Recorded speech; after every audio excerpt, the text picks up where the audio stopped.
আল্লাহ রাব্বুল আলামিন যেহেতু নিয়ে যাবেন তার কাছে, এই জন্য আমাদের উচিত শিক্ষা ব্যবস্থায় যতদিন মা বাবা সম্পর্কে গুরুত্বপূর্ণ কোনো তথ্য আমাদের শেখানো না হয়, বিভিন্ন আলেমদের মুখে, বিশেষ করে ওয়াজ মাহফিলে, তাফসির মাহফিলে, মিলাদ মাহফিলে, মসজিদের খুতবায় যেখানে যতটুকু পান নিজে পড়াশোনা করে হলেও অন্তত আপনার বিবেক তো সায় দেয় যে আমার মা বাবা আমার আপনজন, তাই না? এতটুকু অন্তত মেনে চলার চেষ্টা করেন।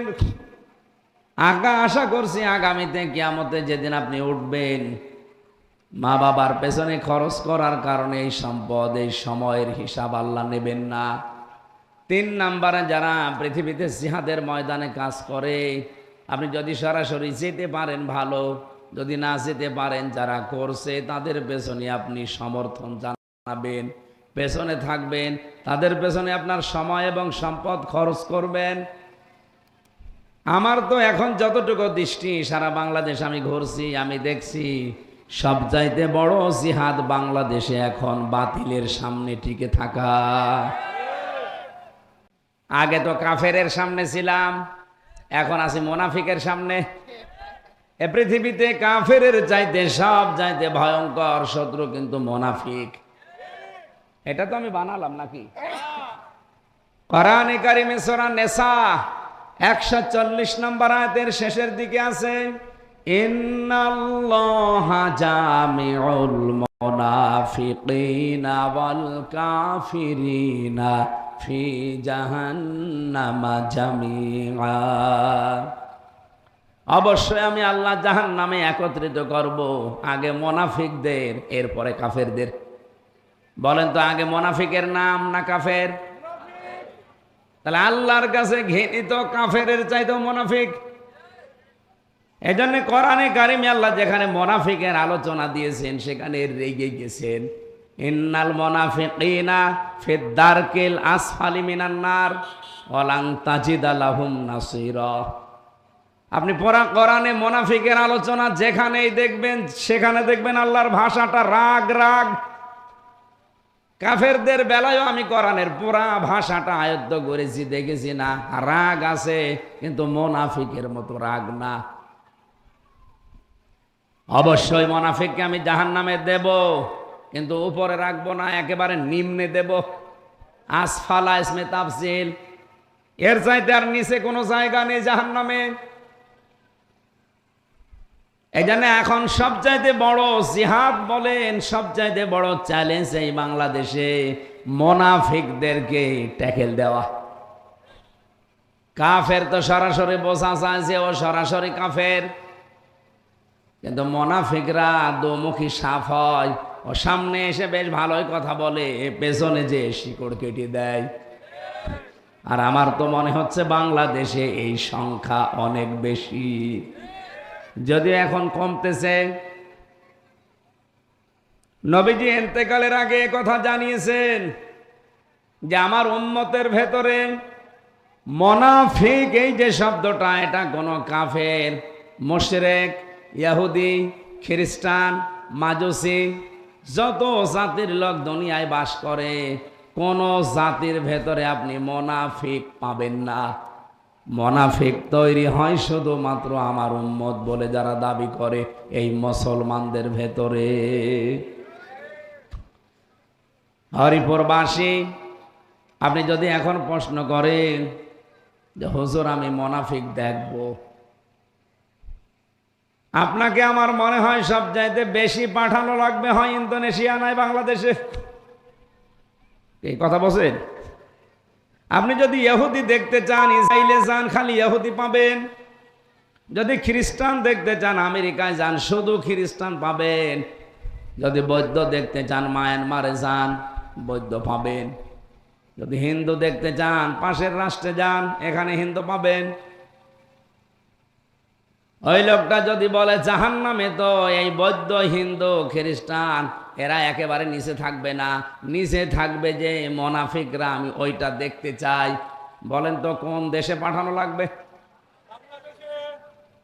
এখানে 92% মুসলমান, তার মানে মুনাফিক থাকার সম্ভাবনা নেই? বলেন। এই জন্য আমাদের খুব সতর্কতার সহিত চলা দরকার যে মুনাফিকের কোন জার যেন আমার ভেতরে চলে না আসে। কারণ ইহুদি খ্রিস্টান তো আর মুনাফিক হবে না, ওরা সরাসরি কাফের। মুনাফিক হওয়ার সম্ভাবনা বেশি কাদের? আমাদের। বলেন বলেন, আপনি দেখেন তো মুনাফিকের জার্ম আপনার ভেতরে আছে কিনা। সেলুনে যদি চুল কাটতে যায় কেউ, দাড়ি কাটে, গোপ কাটে, আমরা দেখেছি সেভ করতে গিয়ে এই লোকটাকে সেভ করেছে, ওই ব্লেড দিয়ে যদি আমারে সেভ করে আমি মেনে নেব? সেলুনারে বলবো ভাই নাপিত ভাই দাঁড়ান, ওই ওই ওই ব্লেডটাকে খোলেন, কারণ ওর মুখে যদি জার্ম থাকে ওইটা যদি কেটে যায়, ওই রক্ত যদি আমার এখানে লাগে আমার ওই জার্ম চলে আসতে পারে। আপনি একটা অসুখের ব্যাপারে এত সতর্ক, অথবা পৃথিবীতে মুনাফিক তৈরি হবে শুধু মুসলমানদের ভেতরে, কখন যে আপনি মুনাফিক হয়ে গেছেন আপনি টেরও পাননি। আয়াতুল মুনাফিকি সালাসা, ইদা হাদ্দাসা কাযাবা, কাযিবানা কাযাবা, ওয়াইদা ওয়াদা আখলাফা, ওয়াইদা তুমিনা খান। বুখারী শরীফের হাদিস। নবীজি বলেন মুনাফিক তো ওই লোকটা যে কথা বললেই মিথ্যা কথা বলে। বাংলাদেশে আজ এই প্রচলনটা অলরেডি বেড়ে গেছে। নিজেরা অন্যায় করে, আর অন্যায়টা একটা ভালো মানুষের ওপরে চাপিয়ে দেয়। এই মিথ্যা, এই প্রোগ্রামগুলো এখন নেই। দেখেন আপনি নাম ধরেই বলছি, যে যাই করুক না কেন অনেকেই বলছে শিবিরের ওপরে দায় দিয়ে দাও। আমি কি বেশি বললাম? মনে হচ্ছে বাংলাদেশে ইসলামী ছাত্র শিবির তৈরি হয়েছে অন্যের দায় নেওয়ার জন্য। তারা ইফটিজিং করবে, তারা ধর্ষণ করবে, তারা উল্টাপাল্টা ফেসবুকে কথা দেবে, আর প্রমাণ হয়ে গেলে বলবে এটা শিবিরের ওপরে চাপিয়ে দাও। এই যে মিথ্যা, এই বিষয়টা যে কত মারাত্মক। মুসলমান আপনি আপনি মুনাফিক অলরেডি হয়ে গেছেন, যারা মিথ্যার উপরে বেড়ে উঠতেছেন। 2 নম্বরে যারা ওয়াদা করে কিন্তু ঠিক রাখে না। যেহেতু এখন সামনে একটা ওয়াদার মৌসুম আসতেছে, কত মানুষ না দিতে পারলে ওয়াদা করবে। কিন্তু আমরা যারা ইসলাম নিয়ে রাজনীতি করি, আল্লাহর কসম কোরআন আমি হাতে নিয়ে বলতে পারি, আমি যেটা ওয়াদা করব আমি ইনশাআল্লাহ মানবই। কারণ আমি তো আর এটার জন্য মুনাফিক হতে পারি না। আমি ওয়াদা করেছি এই কুষ্টিয়াতে যদি সত্যি আল্লাহ পাক দায়িত্বে আমাদেরকে আনে, বিশেষ করে ইসলাম যদি যায়, এই কুষ্টিয়ার সবচাইতে মারাত্মক রোগের নাম হচ্ছে চাঁদাবাজি।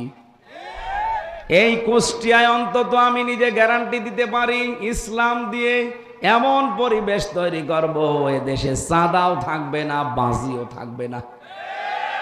কিন্তু সেই জায়গা পর্যন্ত যদি আপনি না দেন, বলেন হুজুর ওয়াজ করে চাঁদাবাজি বন্ধ করেন। ওয়াজ করে তো 11-12 বছর করছি, চাঁদাবাজি বন্ধ হয়েছে? আরো বেড়ে গেছে। এই জন্য ইসলামের যত নিয়ম দেখবেন কোনোটা অনুরোধ নেই যে বাবা সলি মধ্যে এটা করো না।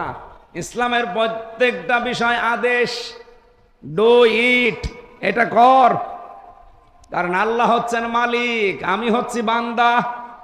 আল্লাহকে আমার কাছে এরকম করে বলতে পারে যে হাফিজ এটা কর, খুব ভালো হবে।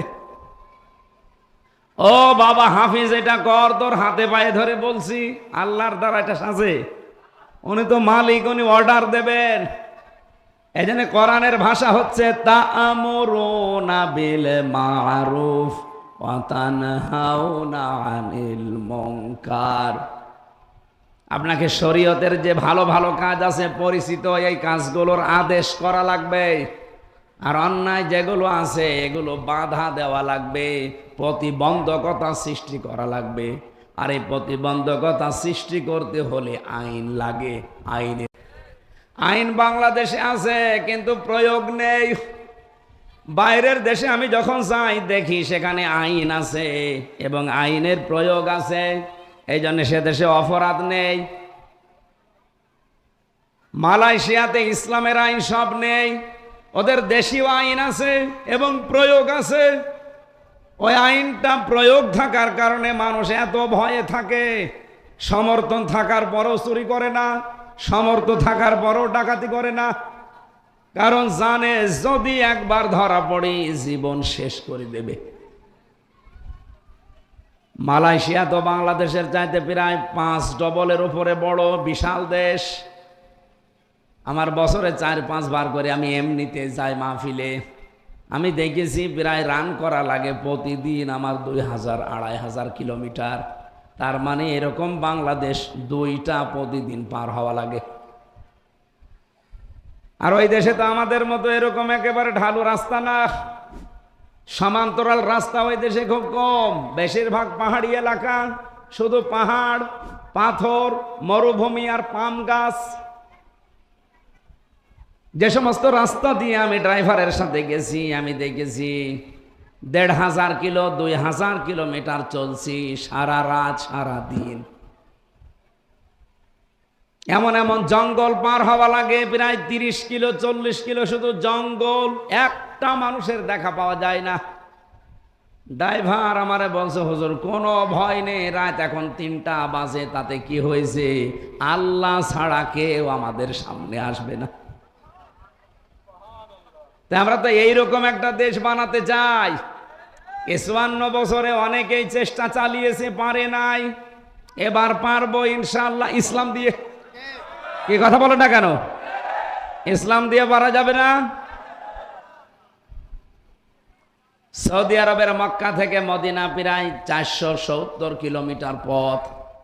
তার মানে আপনি এখান থেকে যদি কুষ্টিয়া থেকে শুরু করেন কমপক্ষে নোয়াখালী, এ বিশাল ডিস্টেন্সের পথ যখন আমরা গিয়েছি, আমি নিজে দেখেছি রাত 2টা 3টা 4টা বাজছে, ড্রাইভার তেলাওয়াত করছে আর যাচ্ছে, কোনো চিন্তা তার মনের ভেতরে নেই। মিশরি ড্রাইভার মন খুলে তেলাওয়াত করছে রাত 2টার সময়, আল মালু ওয়াল বানুনা জিনাতুল হায়াতিদ দুনিয়া ওয়াল বাকিয়াতুস সালিহাতু খায়রুন ইনদা রাব্বিকা সাওয়াবাও ওয়া খায়রুন আমালা। বলেন আল্লাহু আকবার।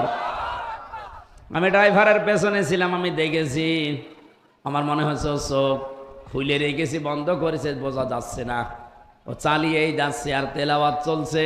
অথচ রাত 2টা বাজে 3টা বাজে, কোনো চিন্তা নেই, টেনশন নেই মনের ভেতরে যে সামনে না জানি কোনো ডাকাত এসে পড়ে কিনা, কোনো ছিনতাইকারী আসে কিনা, কোনো চোর এসে আমার আবার ঝামেলা করে কিনা। না, একটাই ভয় তার মনের ভেতরে, আল্লাহর ভয়। সুবহানাল্লাহ বলতে পারেন নাই? যদিও মনে করছেন যে এই কয়জনের সামনে কথা বলি, এ কথা বলার দরকার কি? আরে ভাই, আমার সামনে এখন বাংলার 18 কোটি মানুষ, এই যে এইগুলো সব চলছে লাইভ, সারা দেশের মানুষকেই শোনাতে চাচ্ছে। এবার আমরা ইসলাম দিয়ে দেশটাকে সাজাতে চাই। আপনাদের কাছে আমরা সুযোগ চাই, আপনারা একটু সমর্থন করেন, কারণ এটা এখন জিহাদের ময়দানে আছি আমরা। আপনার কাছে যাই মনে হোক, আমরা কিন্তু জিহাদি মনে করছি। বদরের ময়দান দেখিনি আমরা, উহুদের ময়দান দেখিনি। এবার হক আর বাতিলের যেভাবে লড়াই আরম্ভ হয়েছে, এবার মনে করবেন বাংলাদেশে এই নির্বাচনটা বদরের উহুদের মতোই। কারণ যেভাবে যারা কথা বলা আরম্ভ করেছে, ইসলাম থাকবে কি থাকবে না, এটার একটা চ্যালেঞ্জ আসতেছে। বদরের ময়দান যেমন ছিল যে ইসলাম থাকবে কি থাকবে না, ওখানে পরাজয় হলে ইসলাম শেষ, আর যদি জয় লাভ করে ইসলাম টিকে যাবে। এই জন্য নবীজি বারবার দোয়া করছিলেন বদরের ময়দানে, রব্বুল আলামিন আজকে আমার যা সামর্থ্য ছিল এই 313 জন নিয়ে আমি কিন্তু চলে এসেছি, ওরা আমাদের এগেনস্টে এসেছে প্রায় 1000-এর উপরে। আজকের যে দৃশ্য তুমি তো জানো, যদি আজকে আমরা পরাজিত হয়ে যাই, ইসলাম কিন্তু আর থাকবে না। সুতরাং তোমার কাছে আমি বারবার সাহায্য চাচ্ছি। আমার এই সাহাবীগুলো যদি আজ টিকে না থাকে, সব বিদায় নেয়, আমি কিন্তু একা আর পারবো না। আল্লাহ পাক সঙ্গে সঙ্গে 1000 ফেরেশতা নাজিল করেছেন। আমরাও যদি সত্যি এবার ওই ময়দান মনে করি, কারণ ওদের কথাবার্তা শুনে আমি বলছি, যারা বলে শরিয়া আইন আমরা বিশ্বাস করি না, যে মানুষগুলো বলে এই দেশে যেন মৌলবাদী মাথা চাড়া দিয়ে উঠতে না পারে, তা আপনি কি মিন করেন? আমরা কি থাকবো না থাকবো না সেটা আপনাদের কথাবার্তারাই বুঝে ফেলেছি যে এটাই আমাদের মরণ, কামড় দেওয়া লাগবে, এটাই আমাদের শেষ। ইসলাম নিয়ে তো দূরের কথা, জীবন নিয়েও টিকে থাকা কঠিন হয়ে পড়বে। এই কারণে এবার আমার মনে হয় এদেশে যারা হালকা ইমানদার তারা পর্যন্ত জোট বেঁধে ফেলেছে যে এবার সব দেখা শেষ, ইসলামের বাংলাদেশ। এটা চান কারা কারা দেখি? লিল্লাহে তাকবীর। সব হাত তুলেছে না কিছু মানুষ হাত তোলেনি? ঠিক আছে, আলহামদুলিল্লাহ। আমি জানি এখানে কোনো মুনাফিক, কোনো কাফের আসে নাই, আর ওগুলো আসবেও না। ওরা আরো বিরোধিতা করেছে সে 1500 বছর আগে, এখনো করছে, ভবিষ্যতেও করবে। সুতরাং কাফের মুনাফিক আমার কোনো দরকার নেই, ইমানদার 5টা হলে ওইটাই যথেষ্ট। 313 জন নিয়ে যদি 1000-এর মোকাবেলা করা যায়, বাংলাদেশের জরিপ এখন 18 কোটির ভেতরে 7 কোটি 20 লাখ মানুষ চাচ্ছে এদেশে ইসলাম কায়েম হোক। সুতরাং যতই নড়াচড়া করেন মামা, মাথা কিন্তু ধরা হয়ে গেছে। যতই নড়াচড়া করেন কিছুই হবে না। এরপরে বহির্বিশ্বের, বিশেষ করে মুসলিম দেশগুলো এবং খ্রিস্টান দেশ যারা আছে, আমি হিসাব করে দেখলাম, লা তাজিদান্না আশাদ্দান নাসি আদাওয়াতাল লিল্লাযিনা আমানুল ইয়াহুদা ওয়াল্লাযিনা আশরাকু ওয়ালা তাজিদান্নাহুম আহরাসান নাসি আলা হায়াতি ওয়া মিনাল্লাযিনা আশরাকু। 2টা আয়াতে আল্লাহ কথা দিয়েছেন একরকমই, কিন্তু বক্তব্যটা আলাদা। রব্বুল আলামিন বলেন, হে নবী আপনি দেখবেন দুনিয়াতে মুসলমানদের জঘন্যতম শত্রু একটা ইহুদি আর একটা মুশরিক। তুলনামূলকভাবে তারা দুনিয়ার প্রতি সবচাইতে বেশি আসক্ত। আপনি দেখেন তামাম পৃথিবীতে সবচাইতে বেশি থাকার সেই রকম ব্যবস্থা করে রেখেছে হয় ইহুদা নয় মুশরিকরা। হ্যাঁ, আপনার কাছাকাছি আপনি পাবেন মাঝে মাঝে, সব সময় না, খ্রিস্টানদের। এরপরের আয়াতে দেখবেন নাসারা শব্দটা আছে। নাসারা মানে কি? খ্রিস্টান। খ্রিস্টানদেরকে আপনি একটু কাছাকাছি সাহায্যের হাত পাবেন। সুতরাং আজ বিশ্বের দিকে তাকালে আমরা দেখতে পাচ্ছি আমেরিকা, এটা খ্রিস্টান। আমেরিকা কি বলেন বলেন? আগস্টের 5 তারিখের আগের খবর বাদ দেন, এর পরে যেভাবে এরা ইসলামপন্থী মানুষগুলোর সাথে মিশতেছে আর এদের কাজকর্মগুলো অবলোকন করছে, এরা অলরেডি বুঝে ফেলেছে যে পৃথিবীকে শান্ত করতে হলে ইসলামেরও বিকল্প এখন আর কিছু নেই। এই জন্য অনেক খ্রিস্টান যারা দেশ চালায় তাদের দায়িত্বশীল মানুষগুলোকে দেশের ইসলামপন্থী মানুষদের কাছে পাঠাচ্ছে। কই, ওদের কাছে তো পাঠায় না। আপনি কথা বুঝতেছেন? এই জন্য হীনমন্যতায় ভুগবেন না, না না জানি কি হয়ে যায়, যদি আবার না আসে তাহলে ঘরে থাকতে পারবো তো। আপনি ঘরে থেকে কি করবেন? আপনি ঘরে থেকে কি করবেন বলেন? আর আপনার এরকম মন তৈরি হয় কেন যে হবে কি হবে না? মানে ছেলে যদি এলাকার মানুষকে বলে বেড়ায় আমি আমার বাবার সম্পদ পাবো কি পাবো না, ও কি পাগল না মাথা খারাপ? লোকজন বলবে না, আরে তুই তোর বাবার সম্পদ পাবি না মানে? তোর বাবার সম্পদ তুই যদি উত্তরাধিকারী না পাস তো এলাকার লোক পাবে?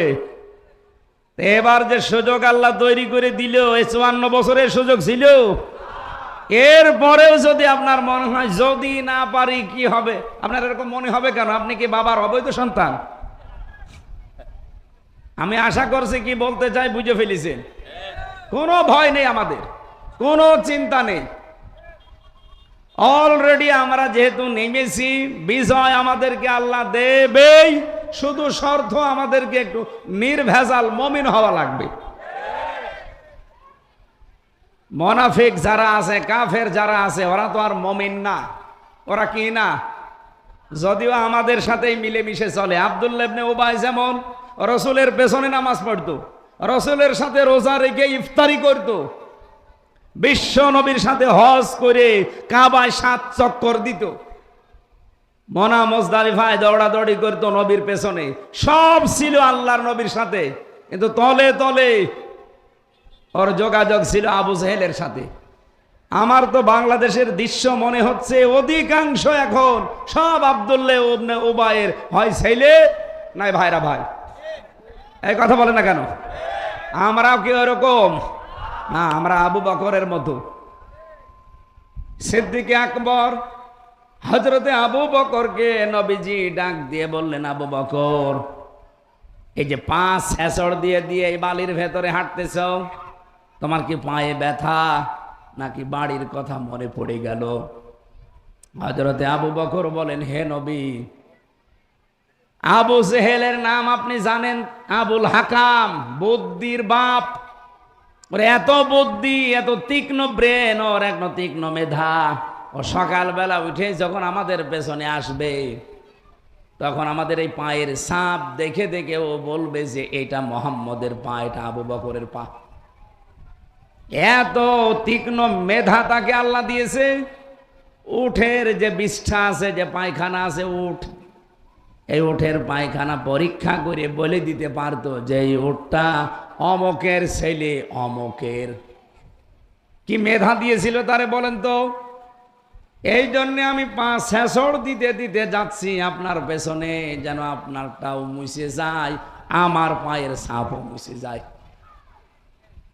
যেই দিন আপনার কাছে আমি কালেমাটা পড়েছি, ওই দিন থেকে আল্লাহর পরে, আপনার পরে পৃথিবীর কোনো কিছু আমার অন্তরের ভেতরে আর বেশি মহাব্বতের নেই। হরিপুরবাসী, এই হরিপুরে যদি 5,000 মানুষ আপনারা ইসলামের পক্ষে থাকেন, আর 10,000 যদি ইসলামের বিপক্ষে থাকে, আমাদের কোনো চিন্তা নেই। কারণ আমরা জিতলেও আমাদের লাভ, আমরা হেরে গেলেও আমাদের লাভ। কিন্তু যারা আছে বিপক্ষে ইসলামের, ওরা তো আর আমির হামজার বিরুদ্ধে না, ওরা সরাসরি বিরুদ্ধে ইসলামের। যেহেতু 92% নামধারী মুসলমান আমরা আছি, সরাসরি বলতে পারে না আল্লাহ মানি না, এই জন্য ঘুরিয়ে পেঁচিয়ে বলে যে আমির হামজা রাজনীতি করে, ওর কথা শুনি না। আমির হামজা রাজনীতি করে, ওকে বাবার কথা বলে। কোরআনে রাজনৈতিক বক্তব্য না থাকলে আমি জীবনে বলতামও না। কি কথা বলে না কেন? আমরা এসেছি সিরাত শুনতে রসুলের। বলেন তো, কোরআনে এমন একটা আয়াত দেখাতে পারবেন যে আয়াতে আল্লাহর ঘোষণা নেই, রসুলুল্লাহর সিরাতের কথা নেই? বলেন একটা আয়াত বলেন তো। এমনকি যে আয়াতে কোনোদিন কল্পনাও করা যায় না যেখানে রসুলুল্লাহর কথা থাকতে পারে, সেখানেও আমি পেয়েছি।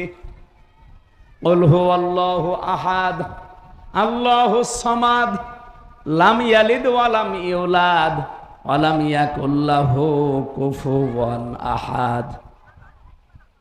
বলেন এই আয়াতের ভেতরে কি আছে? আল্লাহর একাত্মবাদের ঘোষণা আছে। কি? আল্লাহ কয়জন? বলেন বলেন।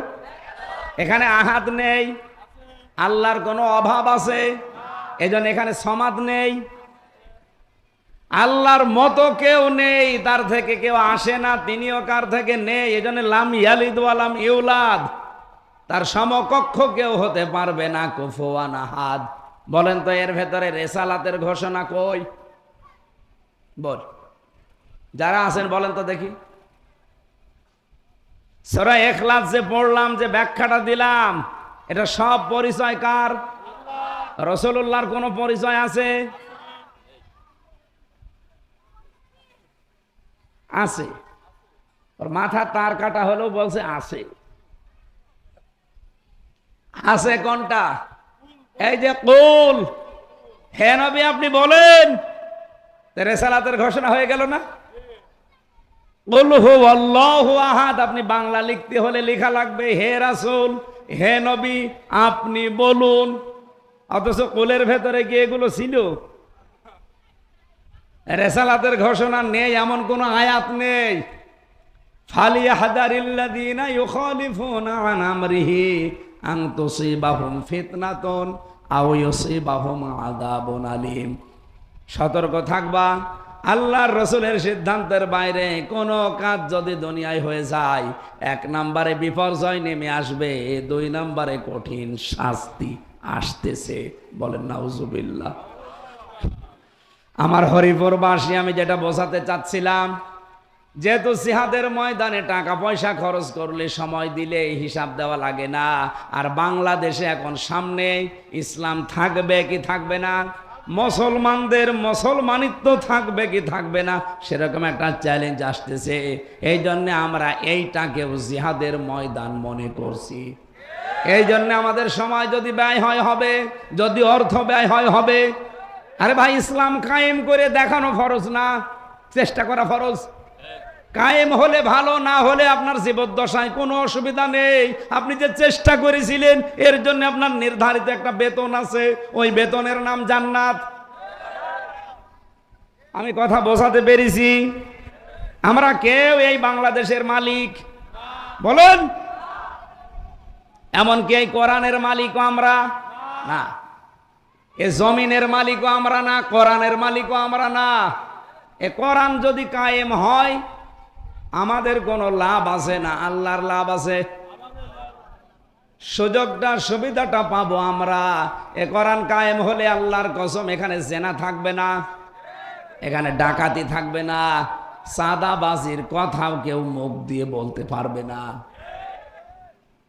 জেনা, কোরআনের আইন যদি থাকে, আয-যানিয়াতু ওয়াজ-যানি ফাজলিদু কুল্লা ওয়াহিদিম মিনহুমা মিয়াতা জালদা।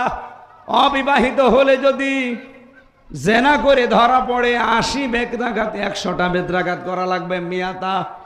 আর যদি বিবাহিত হয়ে জেনা করে, ওরে মাটির ভেতরে গেড়ে ফেলে পাথর দিয়ে মেরে ফেলা লাগবে।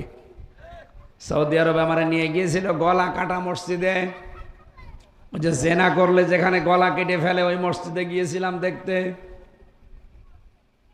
সৌদি আরবে প্রকাশ্যে, গোপনে যদি কিছু থাকে, ও প্রকাশ্যে কোনো জেনা নেই। এই কারণ একবার যদি কোনো কায়দায় ধরা পড়ে যায়, সে যেই হোক তার খবর আছে। বাংলাদেশে এরকম একটা বিচার আপনি একটু দেখান, আমার মনে হয় ছেলেদের সে স্বপ্ন দোষ বন্ধ হয়ে যাবে। জেনা করা তো দূরের কথা, কারণ কোন রোগের কোন ঔষধ আমরা যদি নাও জানি, যিনি বানিয়েছে তিনি জানে না, মানে ভালো করে জানে। এই জন্য জিহাদের এই ময়দানে আপনি আজকে সামনে যদি এরকম পরিবেশ আসে, আপনার সময়, আপনার সম্পদ আপনি নির্দ্বিধায় খরচ করবেন। কিয়ামতের দিন আল্লাহ যখন হিসাব নেবে, এইটা হিসাবের বাইরে রাখবে। এই জন্য সারাটা জীবনই যেন হয় কোরআনের পেছনে, নাই মা বাবার পেছনে, নাই জিহাদের ময়দানে যেন ব্যয় হয়। বলেন আমিন। জিহাদ মানেই কিন্তু শুধু মারামারি করা না, শুধু তরবারি নেওয়া না, শুধু অস্ত্র হাতে নেওয়া না। আপনি যে একজনের সাথে ইসলামের কারণে একটু বাক বিতনটা করলেন, একটু উচ্চ স্বরে কথা বললেন, এইটাও জিহাদ। কথা বুঝতেছেন? এই যে আমার আগে যে কথা বলছিল, ওর কথা কোন দিক থেকে কোন দিকে বলিস আমি হালকা পাতলা শুনলাম। যাই বলুক, ও যে হুঙ্কার দিয়েছে, এ হুঙ্কারে আমার মনে হয় যারা মুনাফিক, ওরা মনে করছে না এখানে মনে হয় কিছু আছে। এটা একটা কৌশল। সম্মানিত ভাইরা, আমরা যারা সত্যি আজকে কোরআনের এই ময়দানে আসলাম, আমরা আজকে অবশ্যই খুশি। মানুষ আমাদের কম বেশি এটা ফ্যাক্টর নয়। আমি আসতে পেরেছি কোরআনে কারিম শোনার জন্য, নবীর জীবনী শুনতে, এইটাই সাকসেস। পৃথিবীতে আল্লাহ যদি কারো উপরে খুশি হয় বেশি, তাকে 4টা জিনিস দেয়। আপনি দেখেন তো আল্লাহ আপনার উপরে খুশি আছে কিনা। 1 নম্বরে তার ঘরে আল্লাহ একটা কন্যা সন্তান পাঠায়। শুধু মেয়ে হলে এটা খুশি হয়, আপনার স্ত্রী না, সরাসরি খুশিকে। যদিও আমরা পুরুষ মানুষ যারা বাবা, অনেকে মন খারাপ করি। এরকম বাবা দেশে নেই? এরকম বাবা দেশে থাকার পেছনে কারণ হচ্ছে এই দেশে ইসলাম না থাকা। ইসলাম থাকলে মেয়ে হলে আপনি আরো আনন্দ করতেন, কারণ ওরে টাকা পয়সা দিয়ে কিনে নিয়ে তারপরে বউ বানানো লাগতো। যেহেতু ইসলাম নেই, এই জন্য একটা মেয়ের পেছনে বাবার সব খরচ করার পরেও শান্তি পাওয়া যাচ্ছে না। এই জন্য আমাদের যাদের মেয়ে আছে, অন্তত আমরা আল্লাহ যেহেতু খুশি, আমরাও 2 নম্বরে। যদি আল্লাহ খুব বেশি খুশি হয়ে যায় তখন জমিনে বৃষ্টি নাজিল করে। 3 নম্বরে যদি আরো বেশি খুশি হয় মানুষের উপরে, তখন তার বাড়ি মেহমান পাঠায়। কিন্তু আমরা এটাই নারাজ। 4 নম্বরে যদি একেবারে সর্বশেষ আল্লাহর আর খুশি ধরে না, তখন ওই লোকটাকে আল্লাহ রোগ দেয়। রোগ শোক অসুখ বিসুখ দিয়ে আল্লাহ ওরে পরীক্ষা করে। এই 4টা যাদেরকে আল্লাহ দিয়েছে, মনে করবেন আল্লাহ অনেক খুশি আপনার উপরে। আর একটা বিষয় বলবো এর বিপরীত, যেটা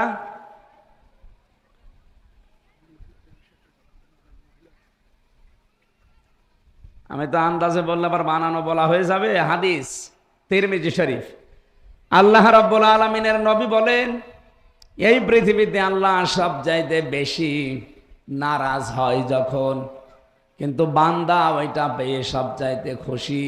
আর আল্লাহ সব চাইতে বেশি নারাজ। তার 1 নম্বরে হচ্ছে যৌতুক। আমারে মামা, অনেক মামা বলছে নাউজুবিল্লাহ, ওর কয়দিন পরে বিয়ে, ও তো ধরা খাবে। হ্যাঁ, আলহামদুলিল্লাহ। তাহলে আল্লাহর সব চাইতে বেশি বেজার হয়ে যায়, নারাজ হয়ে যায়। আর মানুষ বেশি বেশি খুশি হয় কয়টা কারণে? 4টা। কয়টা?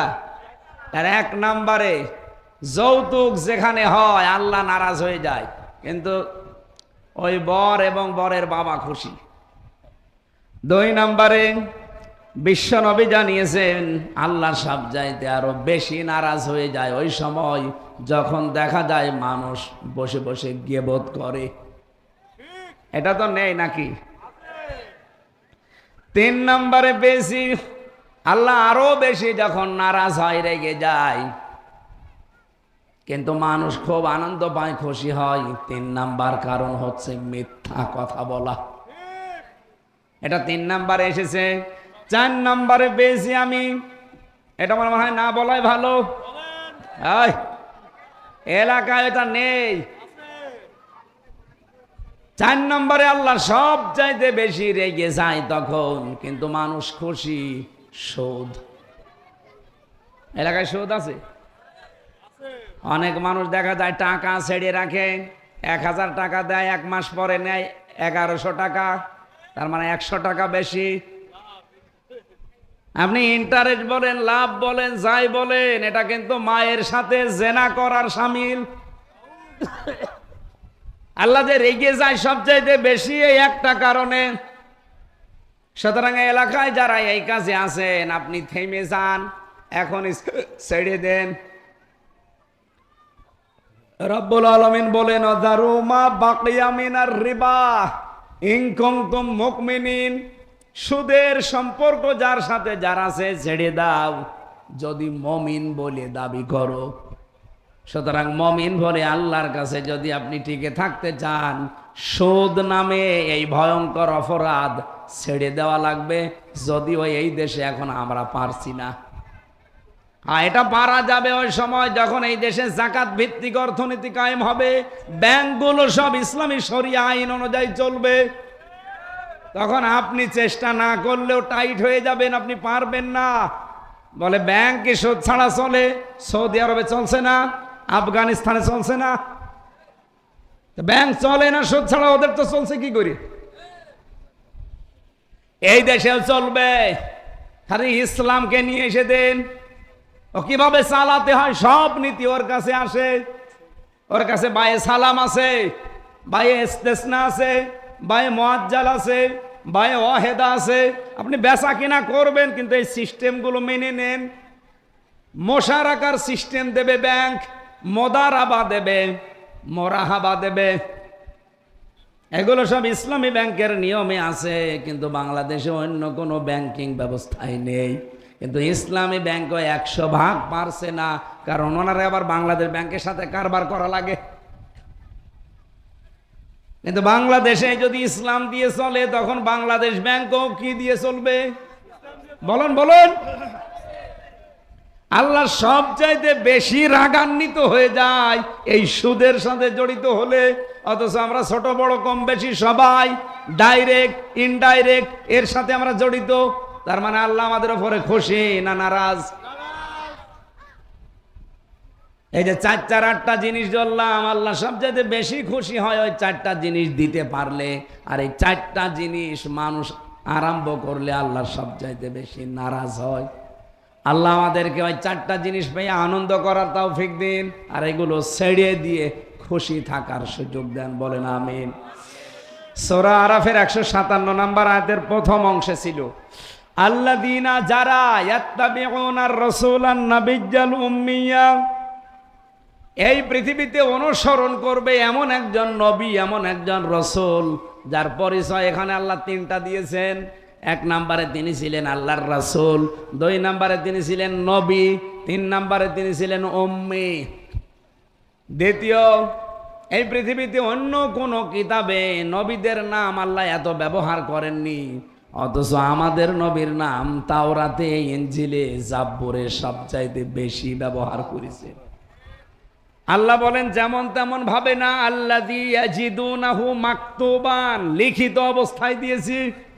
তাওরাতে মুসা নবীর নাম যদি থাকে 100 বার, মুহাম্মদুর রাসূলুল্লাহর নাম আল্লাহ দিয়েছেন 1000 বার। ইনজিলে যদি ঈসা নবীর নাম থাকে 5 বার, মুহাম্মদুর রাসূলুল্লাহর নাম আছে 50 বার।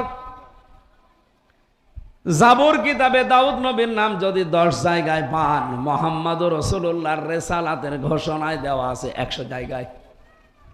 এজন্য আল্লাযী ইয়াজিদুনাহু মাকতুবান ইনদাহুম ফিত তাওরাতি ওয়াল ইনজিল, আমি এমন একজন নবীর অনুসরণ করতে তোমাদেরকে বলছি যেই নবীর লিখিত, যেই নবীকে লিখিত অবস্থায় আমি আল্লাহ তার মর্যাদা বাড়াতে তাওরাতে, জাব্বুরে, ইনজিলে আমি আল্লাহ লিখে দিয়েছি।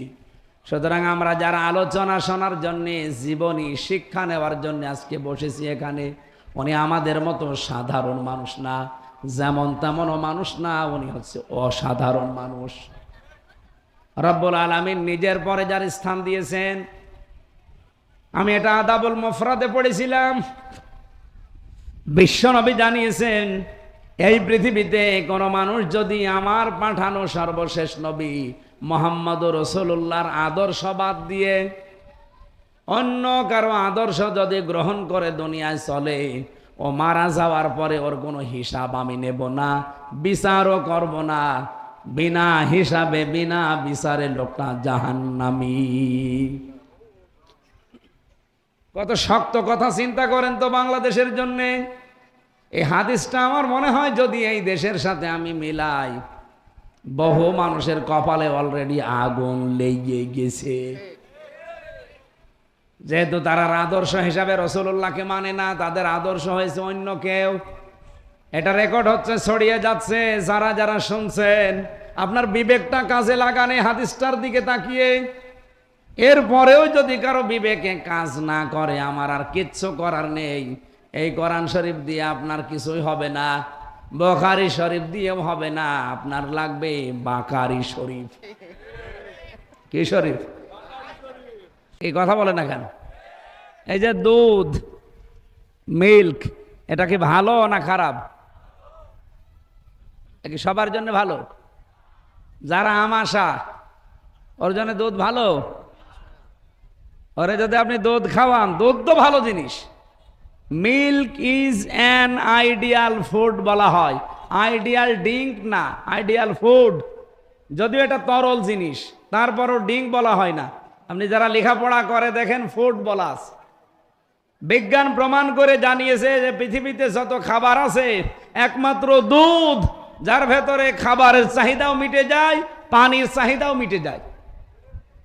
এই জন্য আইডিয়াল ফুড বলা হয় এটাকে, আদর্শ খাবার।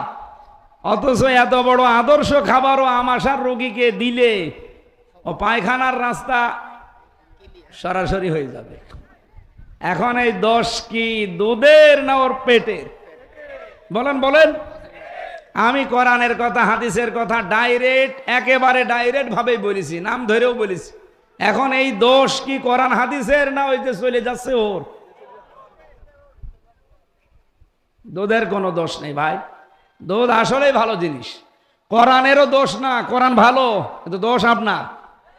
আপনি তো তার আদর্শ মতো চলতে পারছেন না, এই জন্য আপনার সমস্যা হচ্ছে।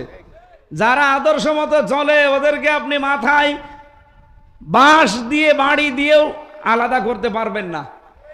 কোরআনের আন্দোলন থেকে পারা যাবে তাদের?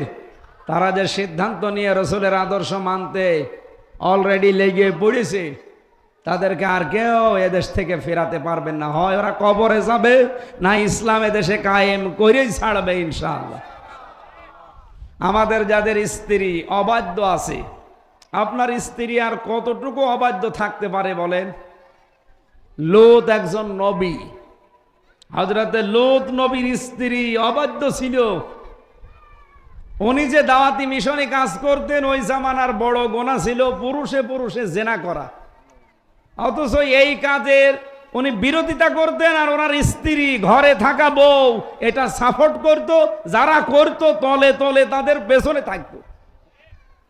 আপনার বউ তো আর এত খারাপ না নাকি? সুতরাং মা বোন যারা এসেছেন তাদের সাথে আচরণ ভালো করা লাগবে। নবীজি বলেন পুরুষের ভেতরে উত্তম পুরুষ ওইটা যে তার স্ত্রীর কাছে উত্তম। এবার আমরা অনেকেই ধরা খেয়ে যেতে পারি।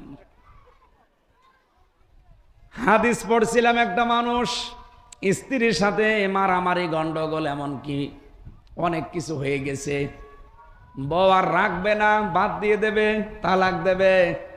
এই কথাগুলো বলতে নালিশ আকারে নিয়ে এসেছে খলিফা হযরত ওমরের কাছে। বাড়ির বাইরে দাঁড়িয়ে শোনে হযরত ওমরকে তার স্ত্রী যা তা বলে কথা বলছে। লোকটা অনেকক্ষণ শুনলেন, শুনে কিচ্ছু আর না বলে চলে যাচ্ছে। হযরত ওমর বাড়ি থেকে বের হয়ে দেখে একটা লোক এসেছে কিন্তু চলে যাচ্ছে। ডাক দিয়ে বললেন, ভাই এদিকে আসেন, আমার কাছে যারা আছে কিছু না কিছু চাই বা বলে। আপনি মনে হচ্ছে কিছু বলতে এসেছিলেন, চলে যাচ্ছেন কেন?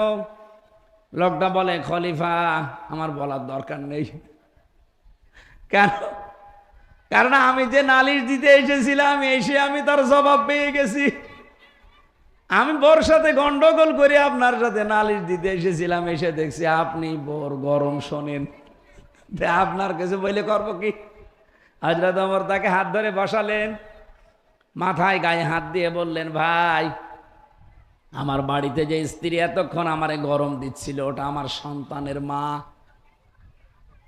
আমাকে বাবা ডাক শোনাতে গিয়ে সে তার জীবনের উপরে রিস্ক নিয়েছে। এই কথা বলে না কেন?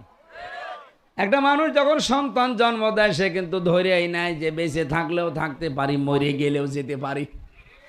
আমার ম্যাডাম এই 3 নাম্বার যে বাচ্চাটা হাফসা জান্নাত, ওরে যেই দিন রেখে আমার কাছে, ও তো জন্ম নেবে, আগের যে 2টা আছে ওই 2টাকে আমার কাছে রেখে যখন যাচ্ছিল, ওই দিন ওর কান্না দেখেছিলাম, হাও মাও করে কাঁদতেছে। ও যদিও প্রায় 19 ব্যাগ রক্ত লেগেছে, ওই দিন প্রায় 3 দিন একাধারে আইসিইউতে ছিল, লাইফ সাপোর্ট যেটা বলা হয়। আমি ধরেই নিয়েছিলাম সবাই যে না আর মনে হয় ফিরবে না। ডাক্তাররা পর্যন্ত আশা ছেড়ে দিয়েছিল। তার মানে ওরা এই নিয়ত নিয়ে যায়। আমারে বারবার বলছিল যে 2টা মেয়ে রেখে গেলাম, এরা যেন এতিমের মতো না থাকে, আমি যদি ফিরে না আসি। মানে ওরও বিশ্বাস যে ফিরে নাও আসতে পারি। তার মানে এত বড় একটা রিস্ক নিয়ে যেই মেয়েটা আপনাকে বাবা ডাক শুনিয়েছে, সে মেতরের কাজ পর্যন্ত করে এই বাচ্চাদের জন্যে। এত কিছু কষ্ট যে সহ্য করছে, তার একটু গরম শুনলে সমস্যা কি? তাই বলে আজকে থেকে মেয়েরা মনে করছে পাওয়ার পেয়ে গেলাম, দরকার হয় গায়ে হাত তুলবো না। সম্মানিত মা বোনেরা, এই পৃথিবীতে আল্লাহর পরে যদি সেজদা দেওয়া জায়েজ থাকতো, নবীজি কিন্তু স্বামীর নাম জানিয়েছে যে স্বামীর পায়ে সেজদা দেওয়ার হুকুম দিতাম। কত বড় সম্মান আল্লাহ তাকে দিয়েছেন, আপনি টের পেয়েছেন? স্বামীর অনুমতি ছাড়া নিজের বাড়িতে, স্বামী যাদের পছন্দ করে না এরকম মানুষকে বাড়িতে ঢুকতে দেওয়াও জায়েজ নেই। পাশের বাড়ির একজন দেবর আছে, চাচাতো, স্বামী তারে দেখতে পারে না, তার সাথে সম্পর্ক ভালো না, অথচ স্বামী বাইরে চলে গেলে আপনি তারে বাড়িতে ঢুকতেও দেন, গল্প করেন, বাকি কাজ নাই নাই বললাম। এরকম বহু দেশে নেই? ও যদি সারা জীবন নামাজ পড়ে, স্বামী যেটা চাই না আপনি ওইটা চাইলেন কেন? এই জন্য আপনার নামাজ কবুল হবে না। এই একজন বলল ঠিক, তার মানে ও ধরা খেয়েছে। আল্লাহ যেন ওকে অন্তত ধরা আর না খাওয়ায়। হাজারো মানুষ আমরা এরকম আছি, বাবা মারা গেছে, স্বামী যদি বলে না যাওয়ার দরকার নেই মাটি দিয়ে দিক, স্বামীর অনুমতি ছাড়া বাবাকে আপনি দেখতেও যেতে পারবেন না। এটার নাম স্বামী। আপনি বসেন আর সোতা নাতা নিয়ে তারে খোটা দেন, একটা সাবান কম হলে তারে গালি দেন। বলেন তো এরকম বউ আছে কার? হাত তোলেন তো। না, এখানে নেই আলহামদুলিল্লাহ। মেয়েদের ওয়াজ আমার দরকার নেই, ওগুলো সব আল্লাহর ওলি বসে আছে, ওরা এমনি জান্নাতি। আল্লাহ আমাদের মেয়েদেরকে হযরতে রোকাইয়া, কুলসুম, বিশেষ করে ফাতেমাতুজ জোহরার মতো বানিয়ে দিন। জোরে বলেন আমিন। আজকের আলোচনা আয়াতের মূল বিষয় ছিল যে অনুসরণ করার মতো দুনিয়ায় কেউ নেই, শুধু রাসূলুল্লাহ বাদে। যার যে বৈশিষ্ট্য শুনলাম, এই বৈশিষ্ট্য বাংলাদেশে কারো কি আছে যাদের অনুসরণ আমরা করি? রাসূলের বৈশিষ্ট্য হচ্ছে তার নাম তাওরাতে ইনজিলে।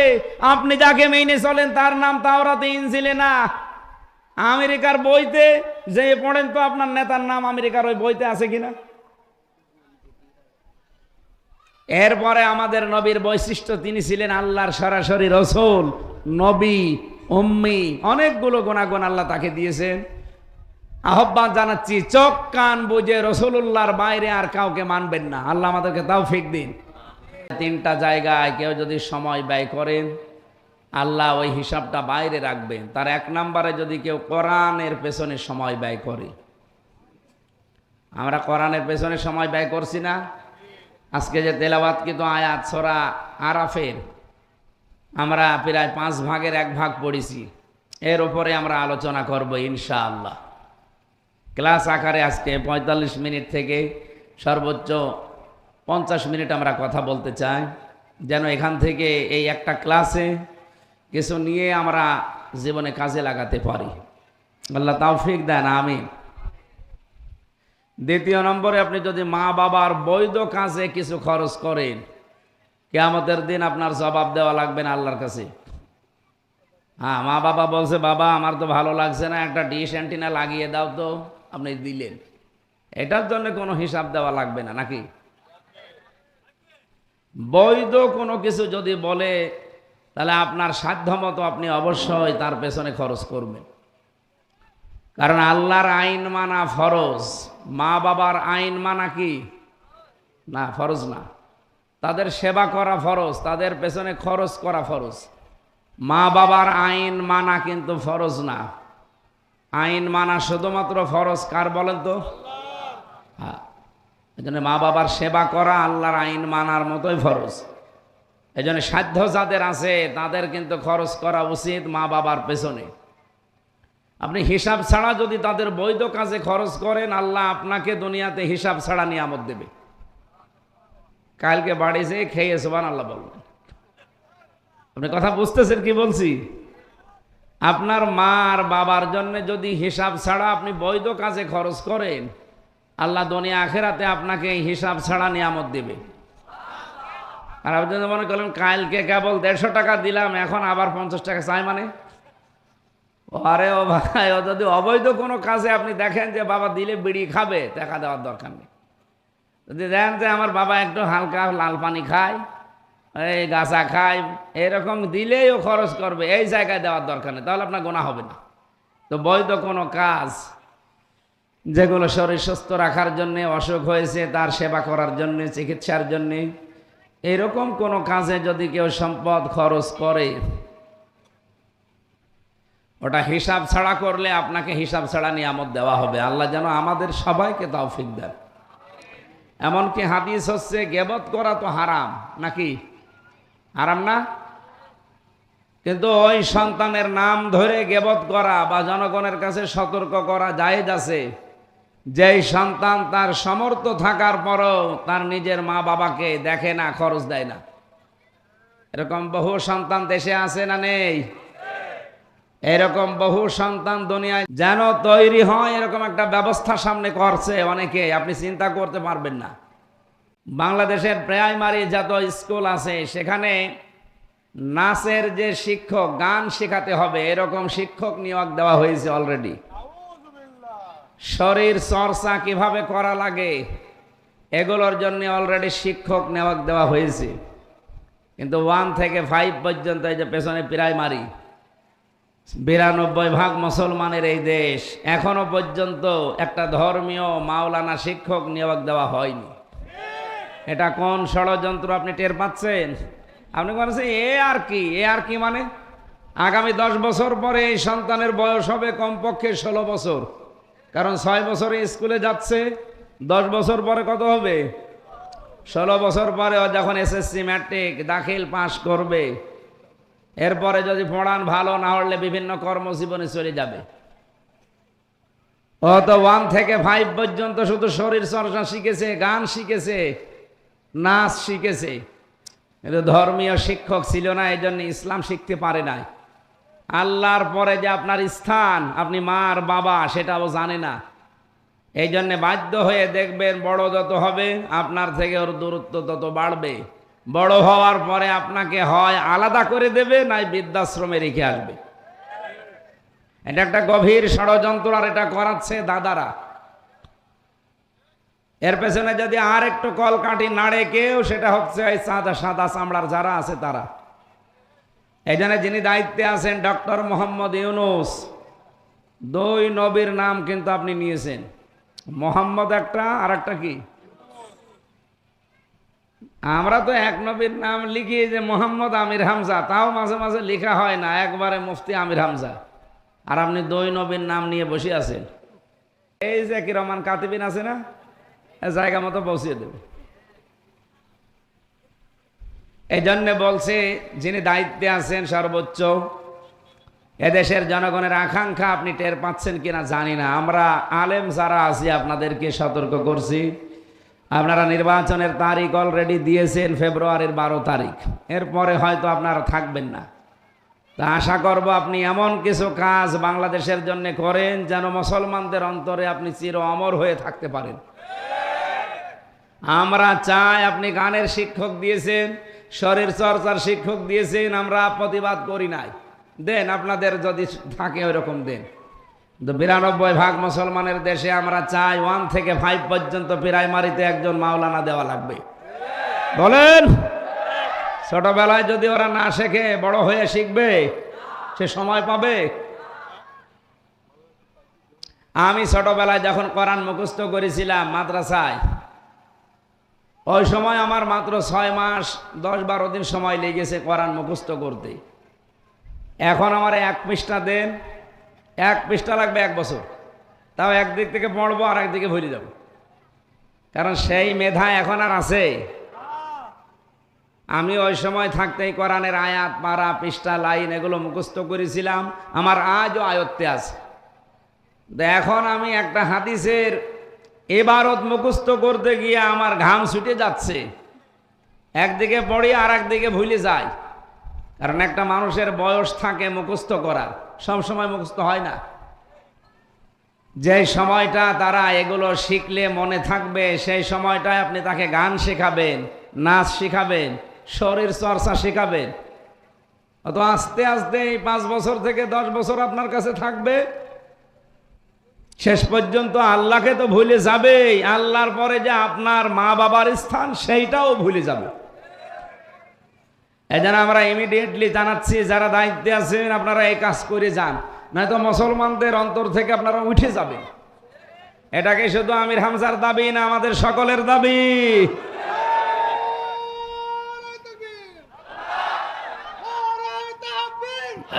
ঠিক আছে। সম্মানিত কুষ্টিয়াবাসী, এই জন্য আমি মন থেকে কথাগুলো বলছি, কারণ মা বাবার কাছে সন্তান এবং সন্তানের কাছে মা বাবা যে সম্মান মর্যাদা পাওয়া দরকার এখন আস্তে আস্তে উঠে যাচ্ছে। তার এই কারণ অন্যতম এইগুলো।